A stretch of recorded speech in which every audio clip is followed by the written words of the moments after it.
But let's go back to the NFL a little bit. Like everybody else doesn't want to talk about the NBA, they want to talk about the NFL. Let's talk more about the NFL. Talk about some of the consequences. Will there be any consequences, for better or worse, if you will? Because I know Darren Ravel, he had written about and was talking about, well, this will actually make the NFL more popular.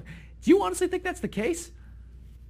I don't know about, I think that this doesn't hurt the NFL. I think, because the lockout largely happened during the off season, and we're not going to lose any regular season, and really we're not losing any preseason. Fans will forget about this. It won't hurt the NFL. The NFL will continue to grow in popularity like it has in past years. So much of that is fueled by the whole fantasy football industry. So this doesn't hurt the NFL, but I don't know that it does anything to increase popularity. It'll just increase like it would have if there'd been no lockout at all.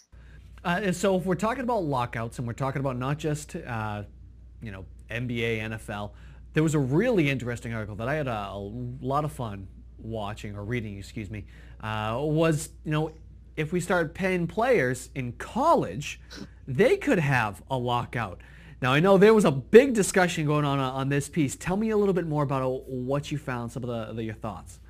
I have to give some credit to my friend Lisa Horn, who works over at Fox Sports. She called me one day and said, I want to talk about what would happen if college athletes became employees. And she told me about some conversations she'd been having with other people, and we sort of discussed it, and she wrote her piece, and I waited till her piece came out to write a follow-up. But if college athletes were paid, and I'm talking if they were paid above and beyond cost of attendance, if they just go to that cost of attendance increase, I don't think we're getting into dangerous territory. But get into paying them above and beyond that. I think it's very possible that a court or the National Labor Relations Board could decide that college athletes are employees. Once they're employees, they have the right to collectively bargain. And as we all know now, once there's collective bargaining, there's very often lockouts and strikes. Having a lockout or a strike in college football would be devastating. It would be so much worse than anything we've seen in the professional sports, simply because it's in so many more cities. The economic impact on one Saturday in a lot of these cities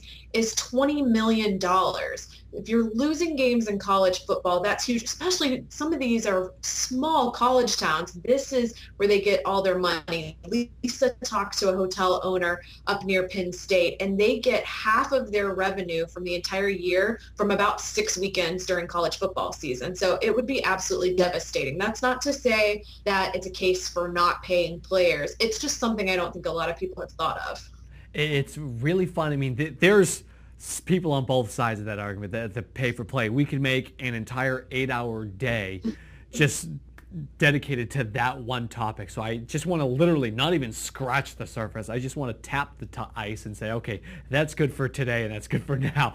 What I do want to, go ahead. Did you? I was just going to say, I've got a piece that I think is going to be fairly unpopular coming out 2:00 today on business@collegesports.com about what athletes are really already making, sort of above the tuition and room and board numbers we hear, kind of breaking down what's spent on them for strength and conditioning and for academic support and that kind of stuff. I thought it was really interesting. I'm not in favor of paying athletes, so it was pretty easy for me to write, but anytime I read about this topic, the hate mail rolls in.